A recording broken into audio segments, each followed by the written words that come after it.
borbu ulazi Galena IV, vozač Miodrag Pantić, Josefin na trećoj poziciji sa Radomirom Bogdanovićem, Davor SG sa Sašom Grujićem, četvrta pozicija, Kristijan Genjerija sa Petrom Knektem na petoj poziciji.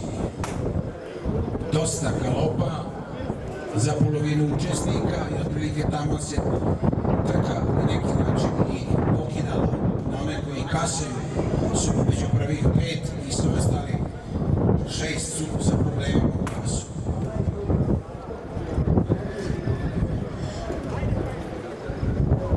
Odluka s Sovjetskom Kolumbijom isključuju se kao startni broj 1, Kristijan Genjerija Pante, kao startni broj 5, kao što rekao, ne startuje, isključuje se kao startni broj 12, Galena IV, vozač Đorđević, Tuki, Galope. A sada da pokušamo da pratimo one koji kasaju i dalje u vojstvu trogoda Eta James AT, vozač Mirko Račić mlađi. Na drugoj poziciji Galena IV, vozač Miodrag Pantić. Treća pozicija za Josefin i Radomira Bogdanovića. Vozač Petar Knekt i nije obavešten, a isključen je, s obzirom na galop koji imao na startu trke.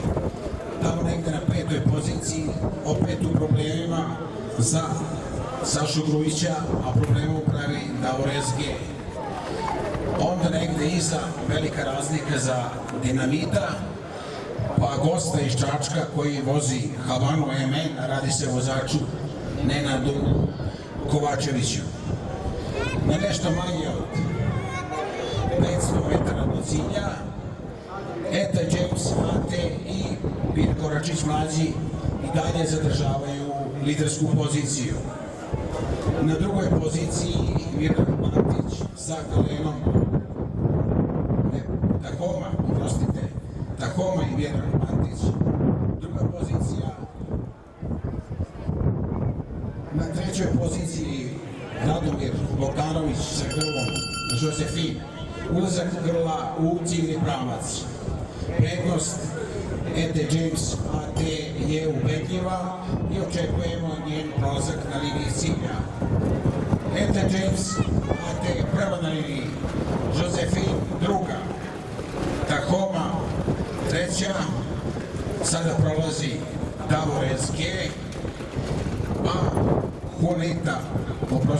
Havana MN i Nenad Kovačević. Da pratimo i ostatak, da vidimo ko će sledeći proći, Ambasador, vozač Uroše i Dinamit